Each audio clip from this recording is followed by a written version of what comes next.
It's 6 p.m. on a Monday night. We're not usually on a Monday night, so it must mean No. Notts County are playing on a Tuesday night. And tomorrow night, we have got Shrewsbury Town away. Sadly, at the moment, I'm not going. It might change in the next a few hours. Half an hour, an hour. Yeah. It might change. So, shall we have a look back at the game at Bromley at the weekend? Oh, yeah, quickly. Yeah. I mean, it wasn't the end of the world. It wasn't too bad. I'd say a draw's. I think going into it, probably a draw would have been good for both sides. Obviously, knowing Swindon lost to Shrewsbury 3-1. So, I mean, the game wasn't really top of the table clash, was it? It was like we were mid-table. So, I think a point will be good for both sides, and see how that point turns out towards the end of the season. It weren't a classic top of the table clash, but nor was the one against Walsall. No. In just before Christmas. Notts County first 15, 20 minutes, there was a bit, I'd say, under the cosh a bit. A bit one-way traffic. Yeah, I would say Bromley was better of the two teams in the first 5 to 10 minutes. Yeah, I'd agree with that. And the way they took the lead as well, that free kick, was it a free kick? The referee gave it, so obviously he thought it was a free kick. I thought a lot of the Bromley players sort of like went down very easy. And also like...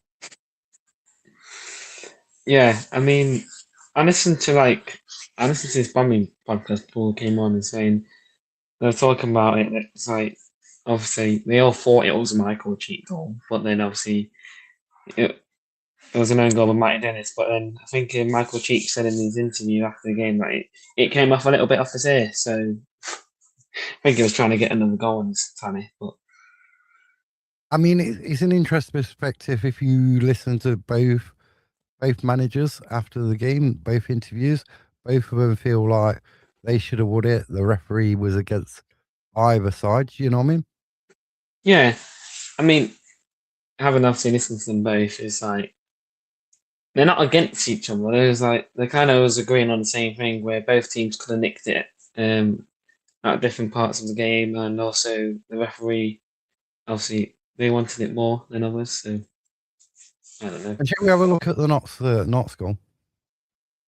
Well, the penalty, yes. What led up to the penalty? Yeah, we can do. There's Jody Jones into the box, gets bundled over. Whether that was in and out the box, it ain't that deep because the referee gave it. So we can't really argue. He gave it the penalty.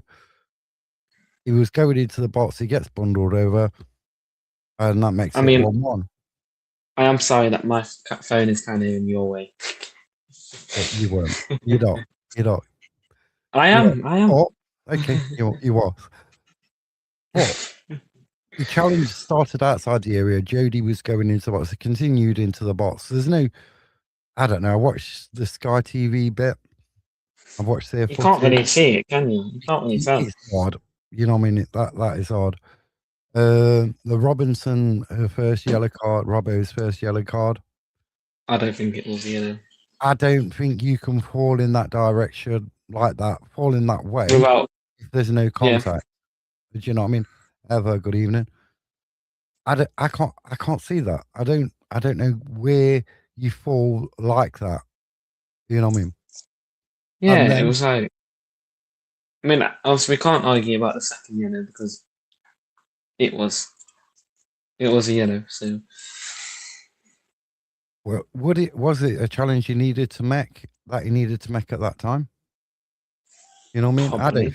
I don't think it was. No.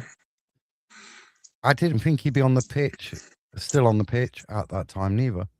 Right, let's have a look at the controversy last 2 minutes or something.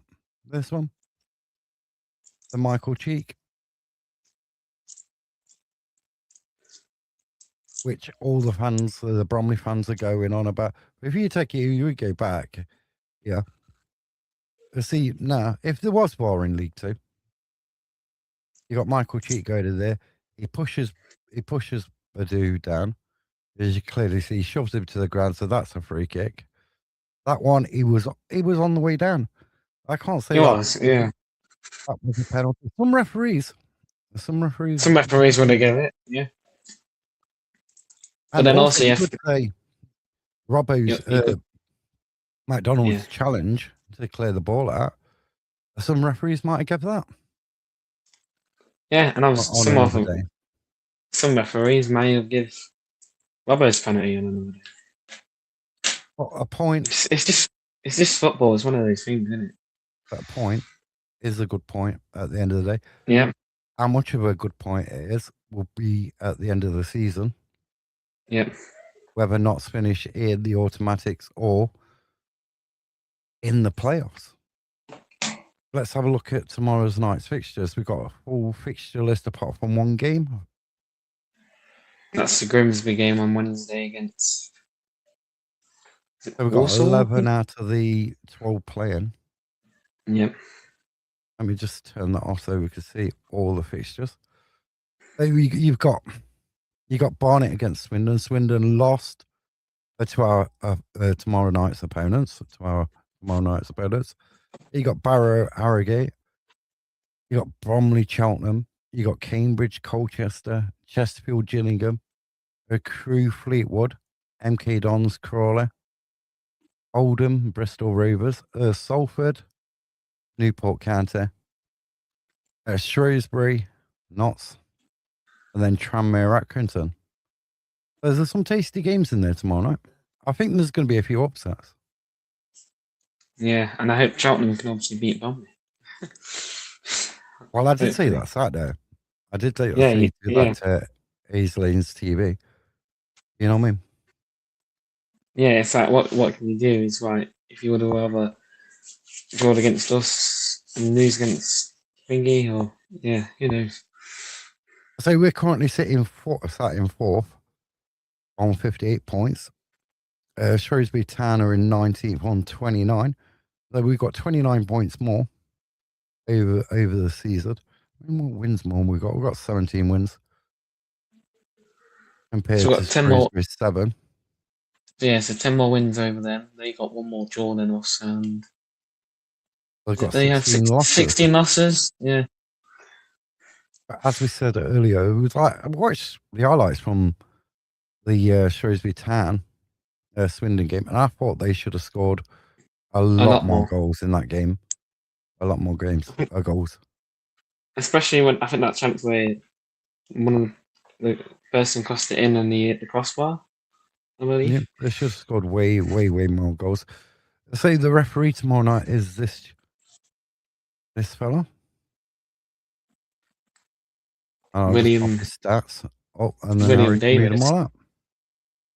National League, 8 appearances, 19 yellow cards, 1 second yellow, no reds, no penalties. In the Premier League International Cup under 21s, 3 appearances, 2 yellow cards, 0 red, second yellows, 1 red, 1 penalty. In the Premier League Cup, 3 appearances, 7 yellow cards, and 1 red card, no second yellow, no penalty. EFL Trophy, 2 appearances, 4 yellow cards, 0 second yellows, 1 red card, 1 penalty. Premier League 2 appearances, 5 yellow cards, 1 second yellow, 0 reds, 0 penalties. In the FA Cup, 1 appearance, 4 yellow cards. And right, this is a moment we're going to be joined by Dan from the Slope podcast. Who is a Shrewsbury pronounced fan. It? Yeah. Yeah.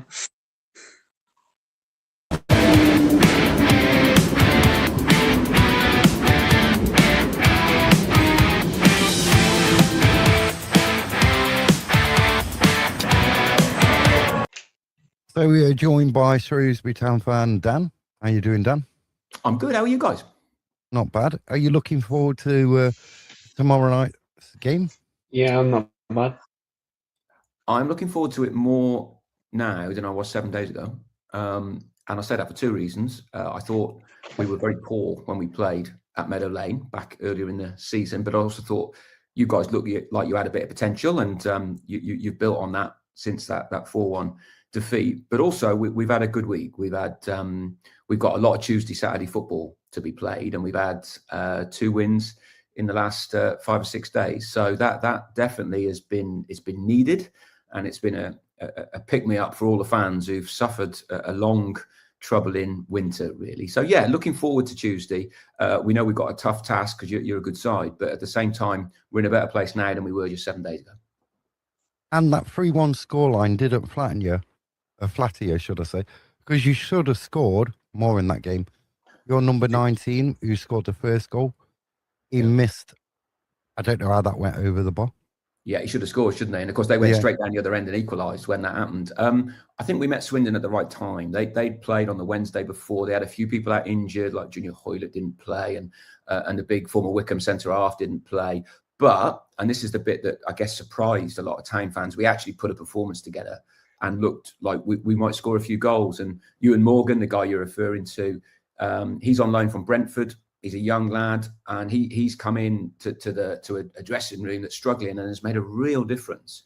It looks like he's got, a simplicity of thought. He wants to go out there and score goals, and he doesn't really care about the context or about anything else. And he's made a real difference to us. Although I do hope that next time he has a simple chance like that, he puts it in the back of the net. But he's been a good acquisition in the January transfer window. So on the players' side, have you got any players out injured?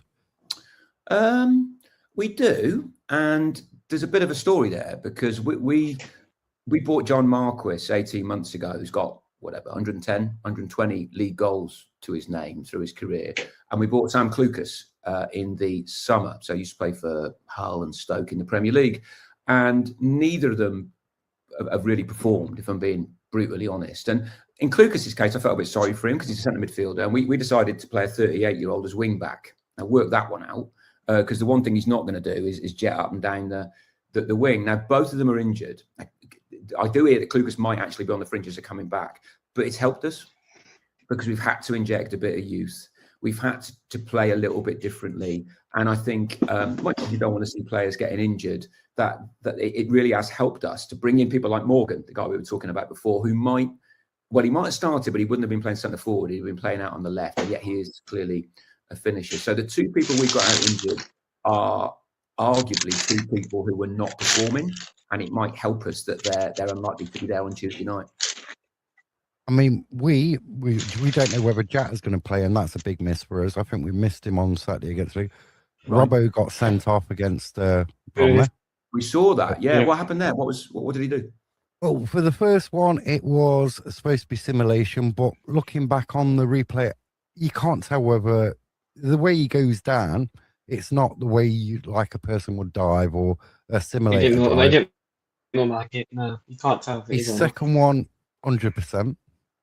Oh. And then, so he's going to be out. But the midfield, we've got Ollie in there. He's been solid since he's come in. Matty Palmer's, we don't know whether he's going to be in the squad, be on the bench. So we're in the midfield, we're a bit short. Up front, we're missing Jatta. We can say that as County fans, we're missing Jatta. I don't think Dennis is as good as Jatta is playing as a lone striker. On Love, he came from Barnet. I think he's more of a provider than like an out-and-out goal scorer. So a lot of Notts fans are pretty worried. Well, it's interesting to hear that because we were saying off air that we're a slightly different proposition at home than we are away. I mean, you saw our problems away from home, and if we concede one, then the story for most of the season is that's the end of the game, and it can often get messy. We lost 5-1 at MK Dons the other week, and it was all pretty gruesome. At home, no one in the division has kept more clean sheets at home than we have, which, given that we're flying high in 19th at the moment, it might be something of a surprise, but we are definitely a tougher nut to crack. We'll play with a back three. We've got two wing backs who actually want to be wing backs. So I think the bits are fitting together a bit better than they have. So I doubt it will be a walk in the park for either side. It'll probably be a pretty close contest. So, yeah. Obviously, we've got the likes of Jody Jones. You've got Cerula on the day. Jody Jones is coming back to some sort of form, you know what I mean, as well. Yeah. So we've got players who can put the ball in the back of the net. But if Jatta's not going to play, I can see it being a tight game from our perspective. We've shored up the goalkeeping position because now we've got like Belshaw in goal, and we're unbeaten since he's come in. Roos has gone out to on loan into Scotland, so defensively we're much better. We're cutting out the mistakes what was there before costing us. But it's a striking thing. We're on a good run, right? And I think it's easy to forget that you win more games than you lose, and that's always a good thing. It's going to see you towards the top of the table. As Harry, do you want to ask any questions? I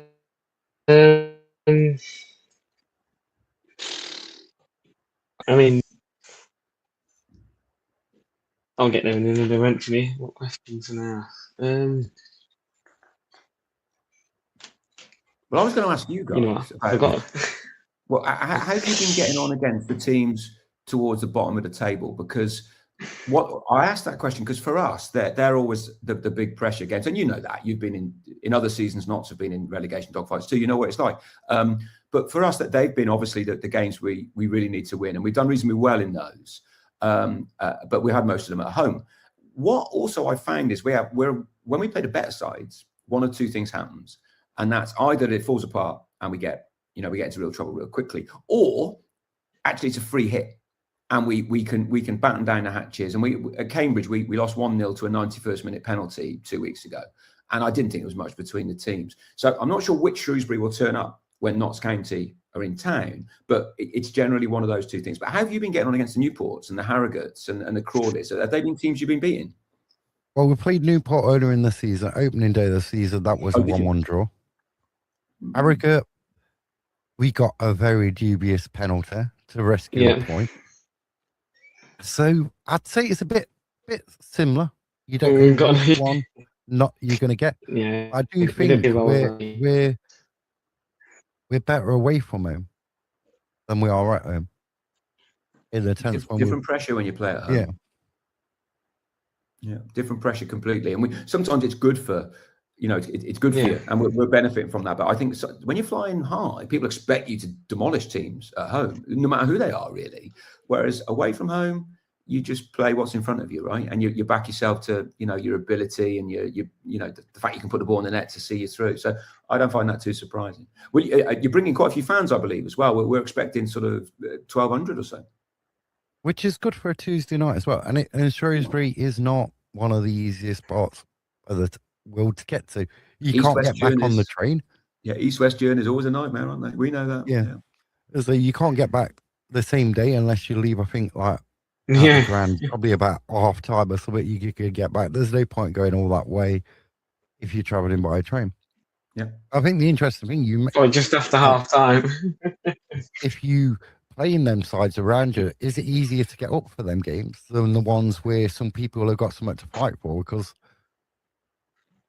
I think that's a really interesting question because, I mean, you should be up for it. But then again, if you're a professional footballer, you should be up for any game. And also, I think it can turn full circle. Sometimes you can freeze. Yeah. Now, the game against Barrow, we came through last Tuesday. It really wasn't particularly attractive, but they definitely did not perform. And I don't think that's because we're Brazil. I think it's because something about the night, it just didn't happen for them. And we've generally been okay at making it count, but we've been at home. We've still got to go to Newport. We've still got to go to Crawley. We could do it a few more points. So those games are not massive 6-pointers when we get to them because we don't play them for another 6 weeks or so. I think another interesting about Notts this season, like you wouldn't have known last season because you was like in League One, but we used to have a lot of the ball, keep the ball, but we can be happy with having a 25, 30, 35% possession and just waiting for them key moments. Like at Grimsby, we hardly had any of the ball. To score. We only had 2 shots on target, but we scored from both of them. Yeah. Or if you win a game by the odd goal, you're still getting the same amount of 3 points. So you can surrender possession and everything else. But as long as you come out the other side with the 3 points, that's all what matters. Yeah.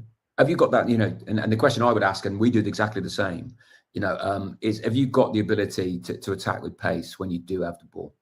Because you won't get many chances. You've just got to have the ability to make it. It's a different matter.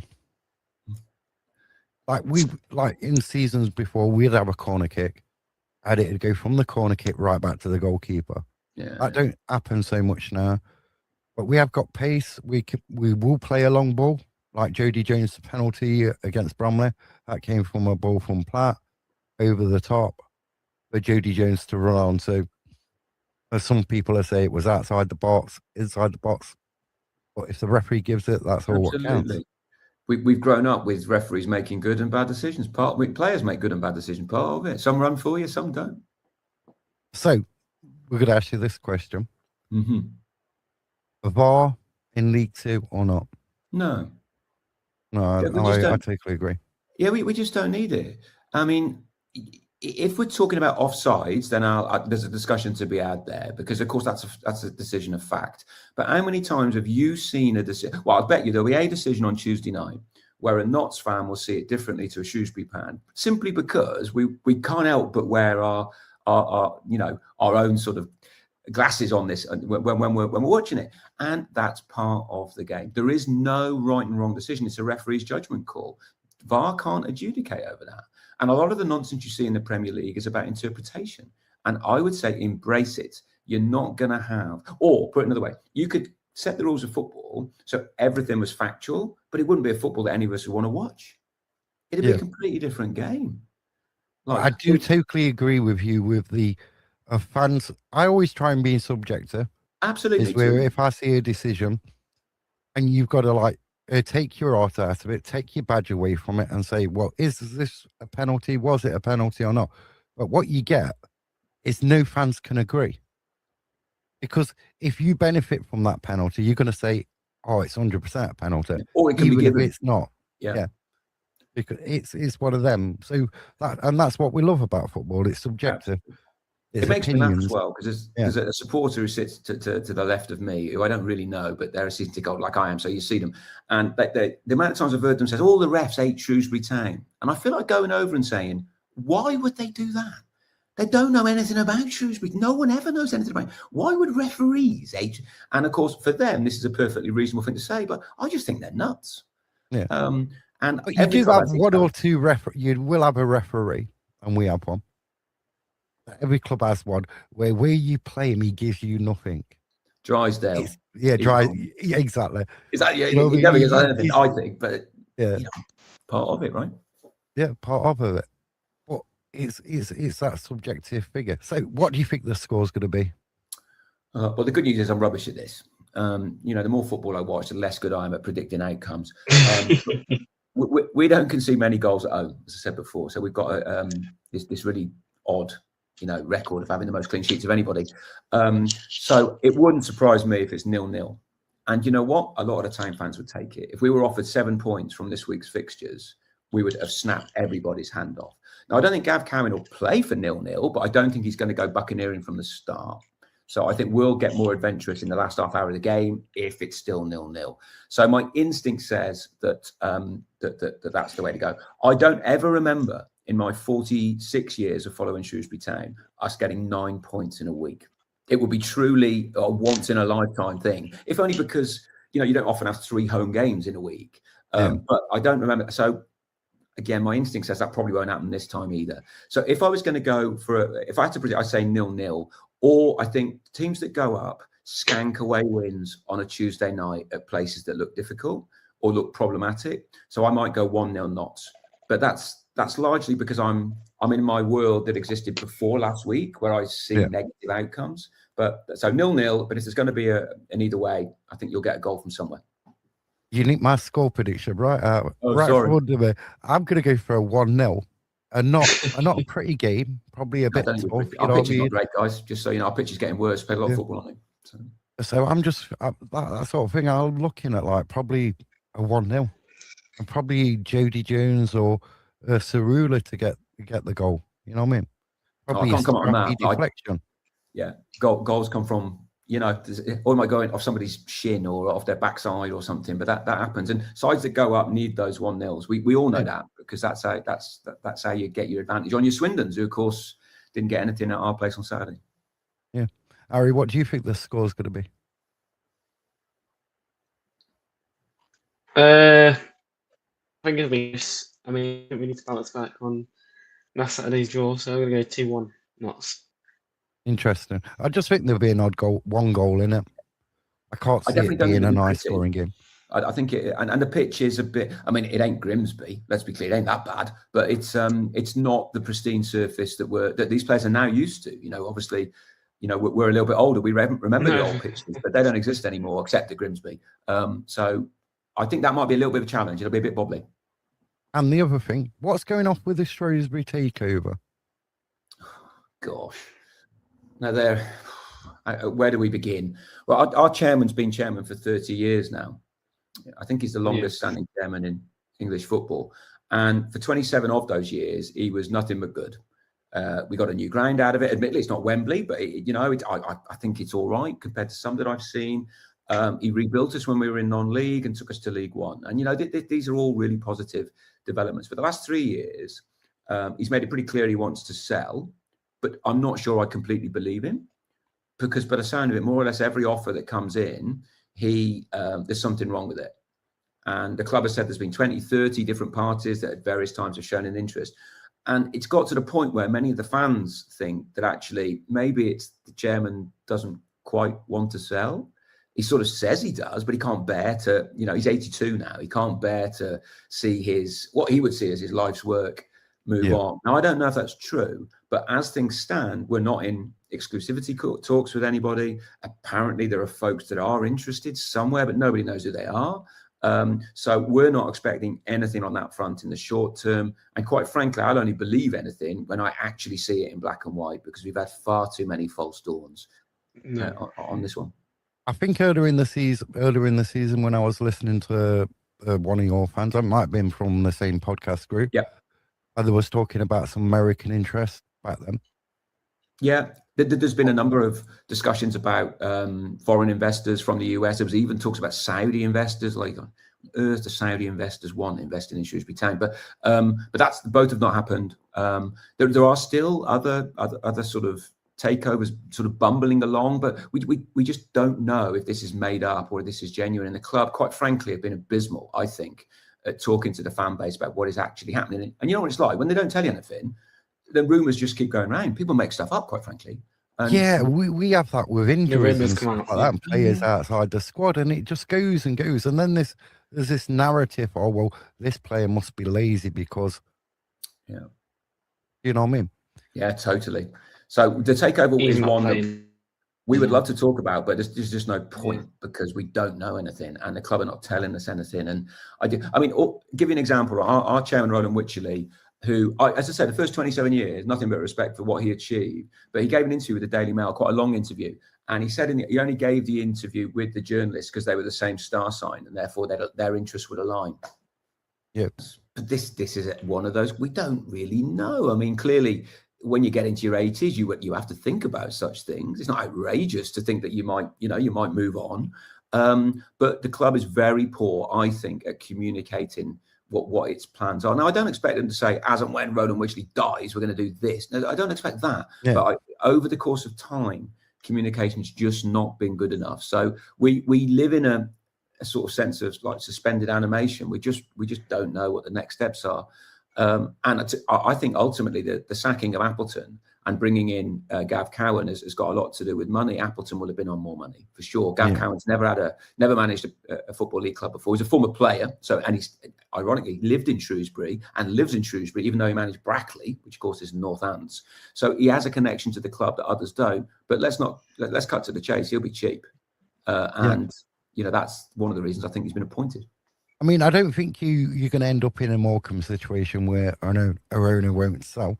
I just think maybe he's had a lot of money invested in it, and if there's any offers coming in, they're not to his value or that he sees fit. You know what I mean? Yeah, and potentially that's the case. I just wish they'd tell us a bit more. I think in this day and age, and if only because social media will do its thing and people just make stuff up that becomes urban myth, and I think the communications could be better, but that's not going to change anytime soon. So we'll concentrate on the here and now and try and get 3 points tomorrow if we can. Like you said, in this day and age, social media and everything, if it ain't put out, it's going to leak out, or there's going to be so many different narratives on it. But Are thanks for you guys coming joining. over to the game tomorrow? Are you going to be there? Ari's going to be there. Ari's going. I don't know. It's 50-50 at the moment whether I'm going to be there or not. Because I know you can still get a ticket. Yeah. You can still purchase a ticket on the day. So it's whether I Yeah. get one of the supporters coaches to the ground. Yeah. Well, one piece of advice, Harry, is actually forget it. It's an evening kickoff, but I don't know if we haven't played Notts at home for quite a long time, have we? Is that No. right? Yeah. So you're going to be at the end where the sun goes down. So obviously, it won't affect it tomorrow. It's 7:45 in the evening. But if our paths cross in the future, bring a hat, mate. Bring a hat because you get the sun in your eyes. And I think the amount of times we see supporters at the other end looking like this to try and watch the game. So bring a hat.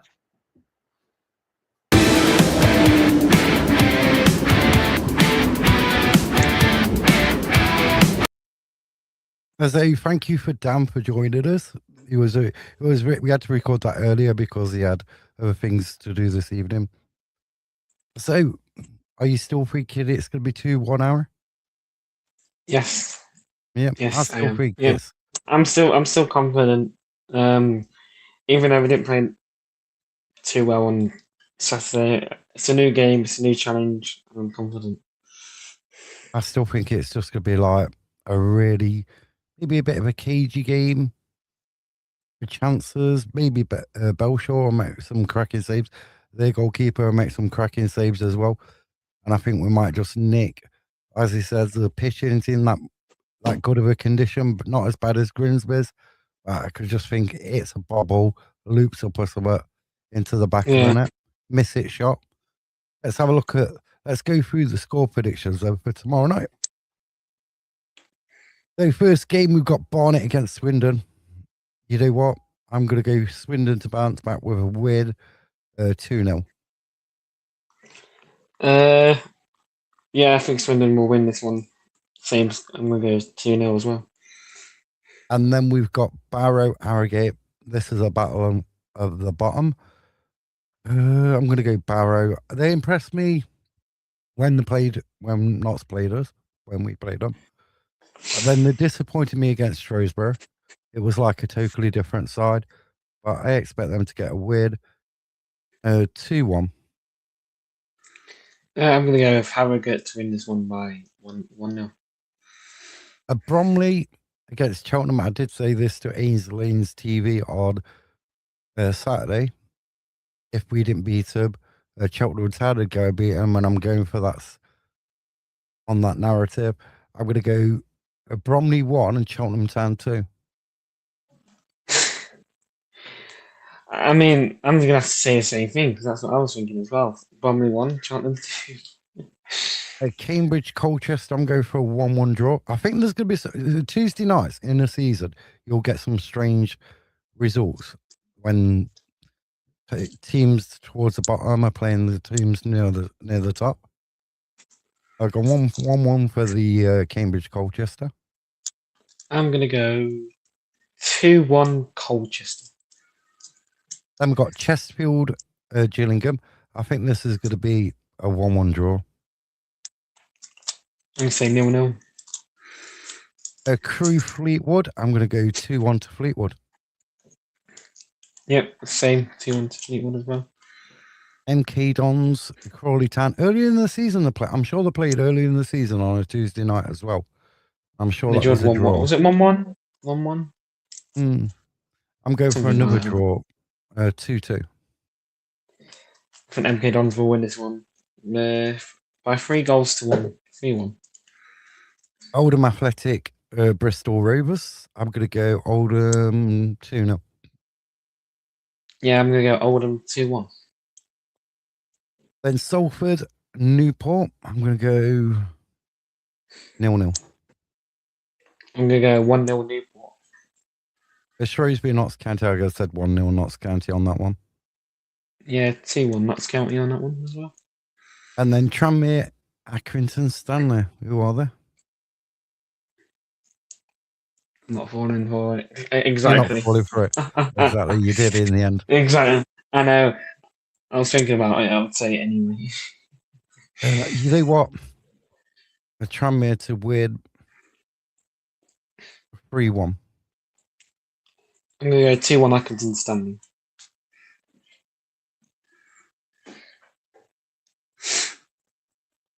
I wonder if Notts will make it. Depending on other results, we could be back in the top 3 tomorrow. Could be second Tomorrow couldn't we? night. Yeah, we could be If back we, in if we win. second. If we win. And that's a big if. Yeah. You know what I mean? Bigger. Especially we could have a makeshift midfield. Yes, I know. And well, we could be surprised. Jack could come back into the squad. Matty Palmer could come Palmer back could be back in the squad, yeah. and that gives because Patterson don't give a lot away in interviews about injuries, about people who may start or won't start. You know what I mean? So it's a difficult one to sort of gauge, isn't it? Because he didn't give note away in his presser today. Yeah. BBC Radio Nottingham. You want to listen to it? Yeah, it's on BBC Radio Nottingham. If it ain't out, the video for one isn't out on the club website. It's on BBC Sounds. So you're not getting much information through there. We know Robbo's going to be out. Unsure about Palmer. Unsure about Jatta. Would you go 2 up front? Would you go on Love and Dennis to start? Yes. After like the weekend. Because I think Endov needs someone to like, because he's a provider. You can pass the balls in the right areas, but if you're not gonna have a second striker on the pitch, then who's gonna finish those chances up? So I think we need to up top tomorrow night. It's going to be very interesting around 6:30 tomorrow night when the team news comes out and who's playing where. I mean, could you put somebody on? This was my thinking. Like, I know Lee hasn't started for the club. The lad we got, the under 21s lad we got from Crystal Palace. I wonder. Luke Brownie. I wonder if he could like fit in that middle. Yeah. Rather than in the back. Yeah. I mean, we could be putting in midfield. We could be putting square pegs in round holes. I mean, we could see Iapenda back in the. I know he's been playing the field already, but we could see him drop a bit deeper. It's going to be the team selection. Would be very interesting. Yeah. Can we make it 8 unbeaten tomorrow? Or you could have the thingy where you've got. Yeah, Iapenda drops back a bit. Then you have Ole, and then what about Harold? Yeah, he can go a bit more up forward. Yeah. See, it's interesting. It's going to be very interesting. We're going to have to see this time tomorrow. Yeah, we will see this time tomorrow. Have you got anything to rant about? I'm conscious of time as well. I mean, I think just about the people basically call me deluded for what I say. Can't really say anything. Basically, you have to agree with the people that call you thingy, or else they're just going to call you whatever. So you can't really see anything opposite these days with like lots of different type of people. So I'm just going to keep saying what I want because it's my opinion. At the end of the day, you can either disagree or agree with it. Not really bothered if you do or not. So I'm just going to keep saying what I see. I see a different view of what everyone else does, and yeah, I'm just going to keep going. And that's what football's about. It's about people having different opinions. If everyone had the same opinion, it'll be boring. Football, it'd be totally boring. Yeah. You know what I mean? Like we said when we was talking to Dan, who's a Shrewsbury Town fan, it's people can't agree on a penalty. No. People can't even agree on a sending off or like whether someone was a free kick or not. And that's what makes football what it is. Yeah. And long may it continue. And never let anybody what's the phrase? Never let anybody stample out your voice. Your voice is always important. Yeah, it is. Yeah. And on that note, we'll be back Wednesday night, 7 p.m. for our weekly preview of Saturday's game, which is Tranmere. Welcome Tranmere to Meadow Lane. After tomorrow's night away game at Shrewsbury Town, we've got 2 home games back to back: Tranmere and Grimsby Town. Andy Cook's testimonial. Yeah, Andy Cook's testimonial. We've got loads of Bradford fans coming to that game. I don't know why. And also, Grimsby fans might be in Yeoman, but I think that game could be a bit of a trouble. So if you go to the game, safe travels and enjoy it. Whatever the result, we'll be back here Wednesday evening at 7 p.m. Bye for now.